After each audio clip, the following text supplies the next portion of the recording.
At a personal level, let's see what the implications are for our economy. And I'm joined by Chief Economist Dawie Roodt, who joins me now via Skype to discuss the impact of all of these changes, Dawie. So yesterday, the President last night declaring a national state of emergency, and with that coming a number of measures that are being put in place, mainly the travel ban from certain countries classified as high risk.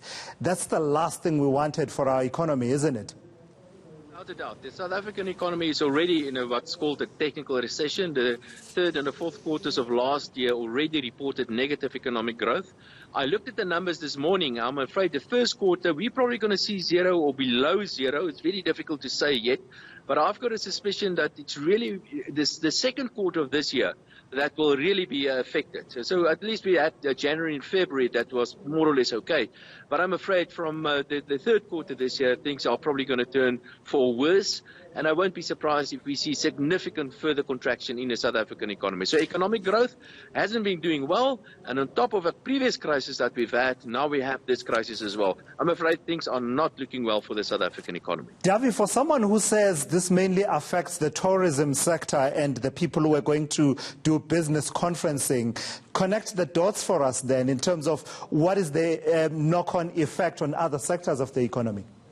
Well, it's impossible to take one part out of the economy. An economy is one big living organism, so to speak, and everybody will be affected. I think certain sectors will be more affected. Tourism is a very good example of that. We know that the airlines are being affected as well.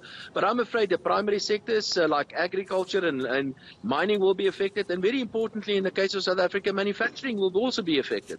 I work in a financial sector, and even the financial sector is being affected. It's relatively easy for the financial sector to send people home and ask them to work from home, but it's impossible to do that if you work in a manufacturing sector, in a factory, for example. So everybody will be affected. The only question is by how much. So don't think for one moment that you will not be affected. If you're part of this economy, you will feel the effect of this one way or the other. And then let's talk the national fiscal, our national purse, Dawie. Just today we've heard the finance minister, Tito Mboweni, talking about, we announce all these measures to respond. We almost forget that actually we have no money to spend. Just 3 weeks ago, you and I were talking about how heavily indebted we are and how we're not collecting nearly enough revenue.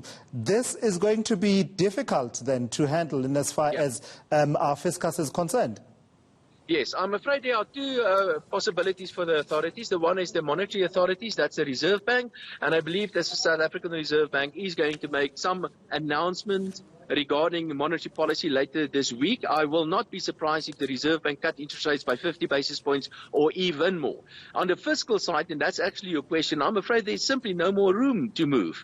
The fiscal accounts, that's state debt and the state revenue at the moment, and a state fiscal deficit is so big that perhaps a couple of billion rand can be spent, but the reality is we just do not have enough space there to spend significant amounts of money to support the South African economy. And that is really a shame, because we should have been prepared for something like this many years ago. And now we just do not have the money to support the South African economy anymore. On the monetary side, yes, certainly there's some room to move, but I'm afraid on the fiscal side, certainly not. The fiscal accounts are very deep in financial trouble as it is, and the Minister of Finance may be here and there, but the reality is there just isn't money available anymore. There's no more dry ammunition to support this economy, and that's part of the reason why I believe that this recession will be go on for much longer, and it's probably going to be much deeper than what I've thought up to now.